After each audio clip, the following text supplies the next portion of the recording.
کہ اگر روزہ رکھنے والے نے روزہ رکھا ہے اور کسی وجہ سے اگر ابھی تک مغفرت نہیں ہوئی، ہو جاتی مغفرت ہو چکی ہوتی ہے دعا کرتے ہوئے، مانگتے ہوئے، رمضان کی وجہ سے اور بھی بہت ساری چیز، لیکن اگر کسی وجہ سے نہیں ہوئی ہے تو اس رمضان کے آخری رات میں ان کی مغفرت کر دی جاتی ہے کہ انہوں نے پورے مہینے تک رمضان کا روزہ رکھا ہے۔ رمضان کے آخری رات میں روزہ داروں کے لیے مغفرت کی جاتی ہے۔ صحابہ نے عرض کیا کہ یہ سب مغفرت شب قدر ہے؟ فرمایا کہ نہیں، بلکہ دستور یہ ہے کہ مزدور کو کام ختم ہونے کے وقت مزدوری دے دی جاتی ہے۔ اس وجہ سے آج 29 یا 30 رمضان کی تاریخ ہے، آج روزہ کی مزدوری، روزہ کا کام ختم ہوگا، اس وجہ سے روزہ رکھنے والوں کو اس کی مزدوری دے دی جاتی ہے۔ تو آج یہاں پر ان کو مزدوری یہ دی جا رہی ہے کہ روزہ رکھنے کی وجہ سے ان کی مغفرت کر دی جاتی ہے۔ اللہ تبارک و تعالیٰ نے جہنم کے عذاب سے ان کو بچا دیا ہے۔ تو بزرگوں اور دوستو، اب یہ پانچوں کی جو الگ الگ فضیلتیں ہیں یہ انشاءاللہ کل کو آپ کے سامنے آئے گی، لیکن اجمالی طور پر آ گیا کہ یہ رمضان بہت ہی مبارک مہینہ ہے، اس میں اللہ تبارک و تعالیٰ بندوں کی طرف متوجہ ہوتے ہیں، ہماری طرف متوجہ ہوتے ہیں۔ اس وجہ سے ہمیں اللہ تبارک و تعالیٰ کو خوش کرنے کے لیے وہ کام کرنے چاہیے جو کام کرنے کا اللہ تبارک و تعالیٰ نے ہمیں حکم دیا ہے۔ کلمہ طیبہ لا الہ الا اللہ محمد رسول اللہ کی تسبیح پڑھنی چاہیے۔ کام کرتے کرتے ہاتھ سے ہم کام کر رہے ہیں اور اگر زبان سے لا الہ الا اللہ لا الہ الا اللہ لا الہ الا اللہ لا الہ الا اللہ پڑھتے رہیں تو ہم قربہ اور ہم ثواب کا مطلب نہیں ہے۔ اسی طریقے سے استغفار ہے، اسی طریقے سے کیا جنت کے طلب ہے، جہنم کے طلب ہے، قرآن پاک کی تلاوت ہے، درود شریف کی تلاوت ہے، نماز کی پابندی ہے، یہ سب رمضان میں ہم کو کرنا چاہیے۔ بزرگوں اور دوستوں، بڑا افسوس کے ساتھ کہنا پڑتا ہے کہ اتنی زیادہ فضیلت والی، اتنی زیادہ برکت والی گھڑیاں ہیں، رمضان کا مہینہ ہے اور پوری دنیا میں اللہ تبارک و تعالیٰ نے اس کو مبارک بنایا ہے، ہر مسلمان کے لیے مبارک بنایا ہے، لیکن بہت سی جگہ پر آپ کو معلوم ہوگا کہ وہاں پر رمضان کب آیا، رمضان کب گیا، وہ بھی ان کو معلوم نہیں ہوتا، اس کو کچھ بھی پتہ نہیں ہوتا کہ رمضان کیا ہوتا ہے، نہ روزہ رکھتے ہیں نہ کچھ۔ ہمارے جو گناہ ہیں اس گناہ کی مغفرت کے لیے، گناہ کو معاف کرانے کے لیے اللہ تبارک و تعالیٰ نے بہت ہی قیمتی وقت یہ دے رکھا ہے۔ اس میں اب ہمارے گناہ کو اللہ تبارک و تعالیٰ معاف فرماتا ہے اور ہم گنہگار ہیں، ہم سے گناہ ہو گیا ہے، جہنم کی سزا برداشت کرنے کی ہمارے اندر طاقت نہیں، تو ہمیں اللہ تبارک و تعالیٰ سے دعا کرنی چاہیے کہ اللہ تعالیٰ جہنم سے ہماری حفاظت کرے۔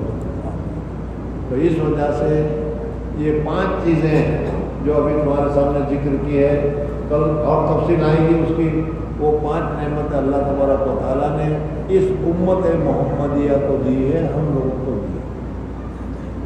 دوسری قوموں کو یہ نعمتیں نہیں ملی، یہ بھی ہمارے لیے بہت بڑی اکرام کی، بہت بڑی عزت کی بات ہے۔ اس پر ہم جتنا اللہ جل جلالہ امن والوں کا شکریہ ادا کریں کم ہے۔